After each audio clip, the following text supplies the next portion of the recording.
बाजार में जाते हैं, कोई वस्तु खरीदते हैं तो उसको क्या बोलते हैं? क्रय मूल्य। क्रय करता है कोई चीज, और जब उसी वस्तु को या कोई भी वस्तु को बेचते हैं, जैसे हमने कोई एक्स्ट्रा लिया 10 रुपए में लिया, हमने 20 में इसको बेचेंगे। कितने में? 20 में या 5 में, जितने में आपका मन है। तो बेचने को बोलेंगे विक्रय और खरीदने को बोलेंगे क्रय। तो जिस मूल्य पे खरीदेंगे उसको बोलेंगे क्रय मूल्य, तो जिस मूल्य पर बेचेंगे उसको क्या बोलेंगे? विक्रय मूल्य। वही हमने इसमें लिखा है, क्रय मूल्य की परिभाषा लिखी हमने, जिस मूल्य पर कोई वस्तु खरीदी जाती है तो वह मूल्य उस वस्तु का क्या होता है? क्रय मूल्य। और विक्रय मूल्य में लिखा हमने, जिस मूल्य पर कोई वस्तु बेची जाती है वह मूल्य उस वस्तु का क्या होता है? विक्रय मूल्य। क्यों?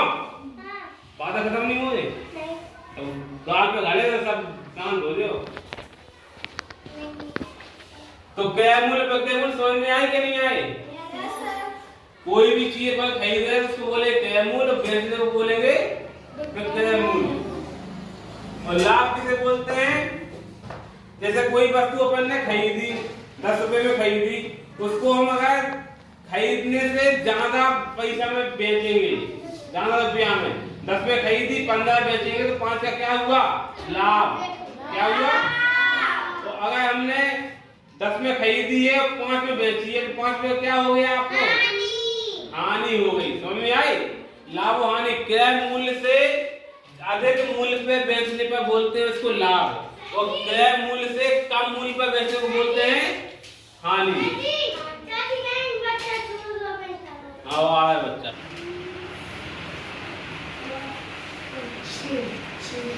तो अभी हमने आपको लाभ हानि के बारे में और क्रय मूल्य विक्रय मूल्य के बारे में समझाया था आपको।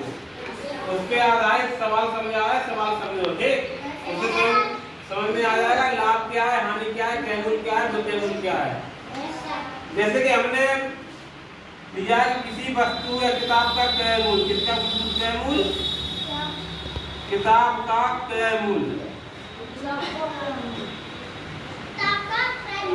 क्रय मूल्य है कितना? 500 रुपए। मतलब किताब को कितने? 500 रुपए में खरीदी है, और किताब का विक्रय मूल्य,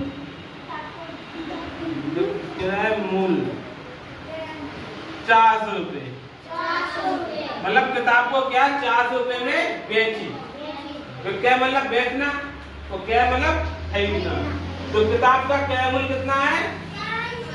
तो किताब का विक्रय मूल्य कितना है? 400। तो आपको लाभ होगा कि हानि होगी? लाभ। 500 में आप खरीद रहे, 400 में आप बेच रहे, क्या होगा आपको? हानि होगी कि नहीं? तो हानि का हमने यहाँ पे फॉर्मूला लिखा है। हानि बराबर क्या होता? हानि बराबर लिखा हमने यहाँ पे क्रय मूल्य माइनस विक्रय मूल्य। क्रय मूल्य माइनस विक्रय मूल्य। क्रय मूल्य कितना दिया इसमें? 500 रुपए। विक्रय मूल्य कितना दिया?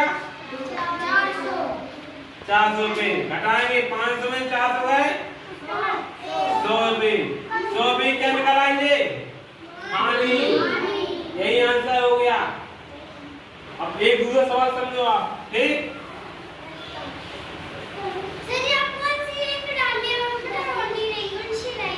देखो यहाँ पे अपन ने एक पेन लिया। क्या लिया? पेन का क्रय मूल्य है 20 रुपए का। पेन लिया अपन ने, कितने रुपए का? 20 रुपए का। उसी पेन को हमने बेचा है कितने रुपए में? 30 रुपए में। हमने पेन को खरीदा कितने में था? 20 में। और बेचा कितने में? 30। तो आपको क्या हुआ? लाभ हुआ ना। अब कितना लाभ हुआ उसके लिए फॉर्मूला है। लाभ बराबर क्या है? विक्रय मूल्य माइनस क्रय मूल्य। तो लाभ बराबर विक्रय मूल्य माइनस क्रय मूल्य। विक्रय मूल्य कितना है? 30। लाभ और क्रय 10। 10 रुपए से क्या आ गया? लाभ। कितने रुपए का लाभ हुआ? 10 रुपए का। तो अब आप निकाल लोगे लाभ कैसे निकालना है, हानि कैसे निकालना है? इन फॉर्मूला से निकालना है आपको लाभ हानि। लाभ बराबर विक्रय मूल्य माइनस क्रय मूल्य होता है, हानि बराबर क्रय मूल्य माइनस विक्रय मूल्य। समझ में आया कि नहीं? कोई चीज अपन लोग खरीद रहे हैं, उससे अधिक मूल्य पे अगर उसको हम बेचते हैं तो लाभ होता है। तो कोई चीज खरीद रहे हैं, उससे कम मूल्य पे अपन लोग बेचते हैं तो हानि होती है। हमने तो यहाँ पे बता दिया आपको सब। समझ में आया कि नहीं?